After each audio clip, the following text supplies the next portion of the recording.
কলকাতা থেকে মাত্র কয়েক ঘন্টা দূরে একটা দারুণ উইকেন্ড ডেস্টিনেশনের খোঁজ দেবো আজকে আপনাদেরকে, যেখানে আপনারা পাবেন ভার্জিন সি বিচ থেকে আরম্ভ করে এইরকম সুন্দর সুন্দর কটেজের থাকার বন্দোবস্ত, যেটা রয়েছে চারিদিক থেকে ঝাউবনে ঘেরা। আর এখানে কিন্তু থাকা এবং 4 বেলার আনলিমিটেড খাওয়া দাওয়া নিয়ে প্যাকেজ শুরু হচ্ছে মাত্র 1300 টাকা থেকে। কোথায় রয়েছে এটা আর কীভাবেই বা যাবেন সেটা জানতে গেলে আজকের ভিডিওটা শেষ অবধি দেখতে হবে। তার আগে ভিডিওটা যারা যারা দেখছেন, কে কোথা থেকে দেখছেন সেটা জানাবেন আমাকে কমেন্ট বক্সে, যাতে পরের ভিডিওতে আমি আপনাদেরকে ধন্যবাদ জানাতে পারি। আগের ভিডিওতে যেমন কমেন্ট করেছিলেন আলিপুরদুয়ার থেকে মায়া সরকার আর গৌহাটি থেকে দীপালি দাস। আর এখানে ঢুকতে না ঢুকতেই একদম ঠান্ডা ঠান্ডা কচি ডাব আমাদের হাতে ধরিয়ে দেওয়া হলো ওয়েলকাম ড্রিঙ্কস হিসাবে।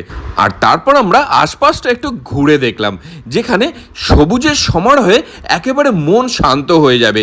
চারিপাশে জঙ্গল, গাছপালা এবং তার মধ্যিখানে সুন্দরভাবে সাজানো রয়েছে এই ছোট ছোট কটেজগুলো। এদের এখানে কিন্তু বিভিন্ন রকমের রুম এবং কটেজ পাওয়া যায়, এবং এখানে কিন্তু থাকা খাওয়া সমস্ত কিছু নিয়ে প্যাকেজ শুরু হচ্ছে মাত্র 1300 টাকা থেকে। আর এখানে কিন্তু বিভিন্ন রকমের রুমের ক্যাটাগরিও রয়েছে। ওয়াশরুমগুলো ছোটোখাটো হলেও সেখানে গিজার থেকে আরম্ভ করে শাওয়ার রয়েছে সমস্ত কিছুই। আর রুমে চেক ইন করে আমরা আস্তে আস্তে একটু হাঁটতে হাঁটতে চলে গেলাম এই সমুদ্র সৈকতে।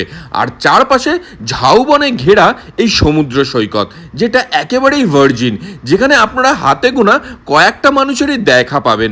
তার ফলে সমুদ্রের জলটা একেবারেই পরিষ্কার, নীল আকাশ এবং তার সঙ্গে এই পরিষ্কার সমুদ্র জল।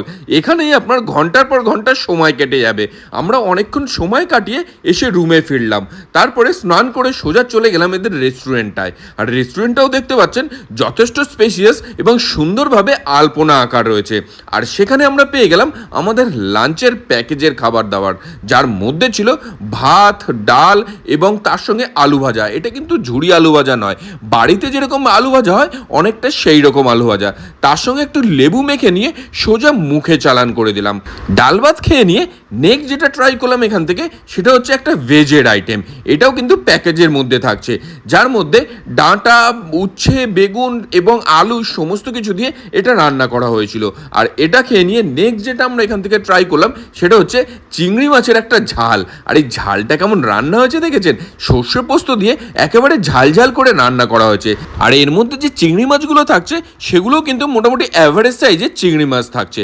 আর এই সমস্ত প্যাকেজের খাওয়া দাওয়া ছাড়াও আপনি যদি আনুষঙ্গিক কিছু খেতে চান তাহলে অবশ্যই কিন্তু এখানে অর্ডার করে খাওয়া দাওয়া করতে পারেন।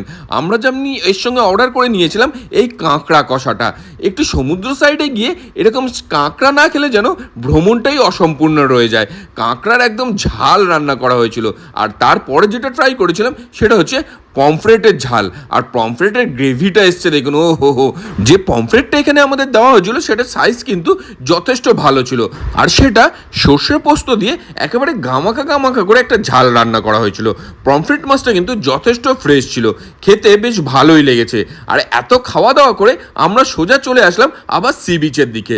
ইভিনিংয়ের দিকে এই সি বিচে এসে পৌঁছালে সেখানে আপনাদের জন্য অপেক্ষা করবে বিভিন্ন রকমের ওয়াটার অ্যাক্টিভিটি, এবং তার সঙ্গে যেটা রয়েছে সেটা হচ্ছে লাল কাঁকড়া। এখানে কিন্তু প্রচুর পরিমাণে লাল কাঁকড়া দেখা মেলে। আর এই সি বিচটা হচ্ছে কলকাতা থেকে মাত্র কয়েক ঘন্টা দূরে একেবারে ভার্জিন সি বিচ, বাগদা সি বিচ। আর এখানে গিয়ে আমরা ছিলাম ব্লু আইজ ইকো রিসর্টে, যেটা একেবারে ঝাউবনের মধ্যে তৈরি হয়েছে।